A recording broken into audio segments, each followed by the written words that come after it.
Habaib datang ke Indonesia bukan untuk melas. Kami nggak diajarkan minta-minta, saudara. Jangan khawatir. Habaib datang ke Indonesia bukan untuk meraup daripada harta, enggak. Kami tidak mencari jabatan, enggak. Kenapa? Itu bukan didikan dari keluarga kami. Didikan keluarga kami, lihat bagaimana Al-Habib Salim bin Ahmad bin Jindan, saya punya kakek, keluar masuk penjara. Kenapa bisa keluar masuk penjara? Membakar semangat perjuangan masyarakat Indonesia untuk merebut kemerdekaan, saudara.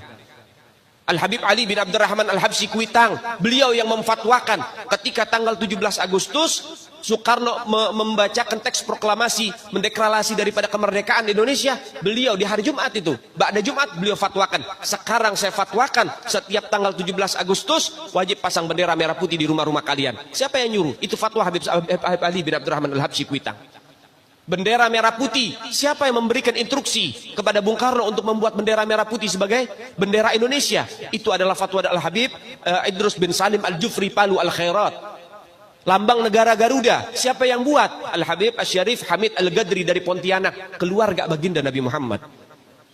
Lagu 17 Agustus, Pramuka, lagu syukur, siapa yang buat? Al-Habib Husain Al-Mutahhar dari Semarang, dzurriyyah baginda Nabi Muhammad. Jadi Anda jangan berpikir, ini habaib di Indonesia jasanya apa? Banyak, itu yang baru kecatat. Itu yang baru ketahuan. Masih banyak lagi daripada keluarga Nabi Muhammad yang tidak mau masuk buku karena perjuangannya ikhlas karena Allah dan Rasul.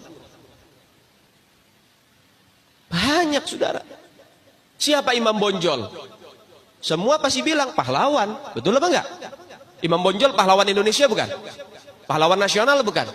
Sekarang siapa namanya Imam Bonjol? Al-Habib Muhammad Syahabuddin, beliau habaib dari kalangan bin Syahab. Imam Bonjol itu bin Syahab, masih daripada kakeknya Habib Rizik, saudara sekalian. Itu keluarga daripada Nabiuna Muhammad, keturunan Sayyiduna Muhammad. Banyak lagi dari kalangan para dzurriyyat Nabiuna Muhammad sallallahu alaihi wasallam yang jasanya besar di Indonesia, tapi kita nggak ada yang tahu. Kenapa? Karena itu kami nggak cari popularitas, kami nggak cari madah pujian, kami nggak cari tempat kedudukan, yang kami cari ridho Allah dan Rasulnya. Sehingga hal ini perlu diungkap, saudara sekalian. Bagaimana keluarga Nabi Muhammad jasanya besar, dan umat ini harus dihubungkan kembali dan dieratkan kembali kepada keluarga baginda Nabi Muhammad. Assalamualaikum warahmatullahi wabarakatuh.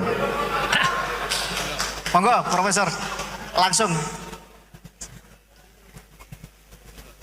Iya, pertanyaan itu sebenarnya pertanyaan yang sederhana jawabnya. Jadi ketika itu diperlukan lambang negara, lalu dibentuk panitia. Panitianya, ketuanya Ki Hajar Dewantara.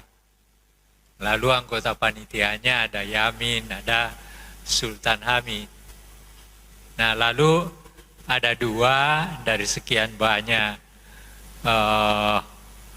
bahan yang masuk, dua yang diterima, Sultan Hamid sama Yamin. Tapi kemudian setelah dilihat bahwa Yamin sedikit ada kecenderungan ke Jepangan, maka kemudian diterima Sultan Hamid. Tetapi ada tetapinya, diterima, tetapi begitu Bung Karno melihat, maka dia melihat berbagai hal yang kurang tepat. Maka dia panggil seorang seniman namanya Dullah. Lalu dia katakan, Dullah, perbaiki itu.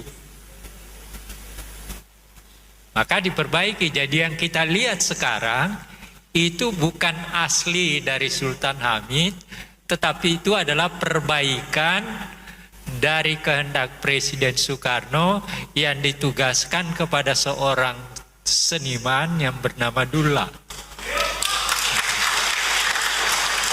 Faktanya seperti itu. Itu yang pertama. Yang kedua, saya menolak Sultan Hamid sebagai pahlawan nasional karena pada tahun 1947 pangkatnya dinaikkan dari kolonel menjadi mayor jenderal di negeri Belanda. Pada tahun itu kita diburu-buru oleh Belanda, ditembakin dan sebagainya. Dia tidur di negeri Belanda. Terima kasih, itu jawaban saya. Bendera merah putih. Ya, ya yang bendera, kenapa benderanya? Maaf. Lambang burung Garuda. Lambang burung Garuda. Bendera.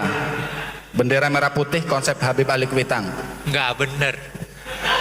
Nggak benar. Jadi jangan begini, jangan menggunakan sesuatu yang penting bagi negeri kita hanya untuk kepentingan diri kita dan kelompok kita.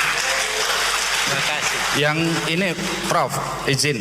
Benarkah kemerdekaan 17 Agustus itu perintah Habib Alikuitang? Apakah kemerdekaan 17 Agustus? Nggak ada itu. Nggak. Itu justru antara tanggal 15 sampai tanggal 16 terjadi persoalan di antara pemimpin kita. Itu menyebabkan maka pada tanggal 17 Agustus kemerdekaan itu diadakan. Dan itu adalah kemerdekaan bangsa. Belum ada negara. Besoknya baru ada negara, yaitu tanggal 18 Agustus. Seperti itu.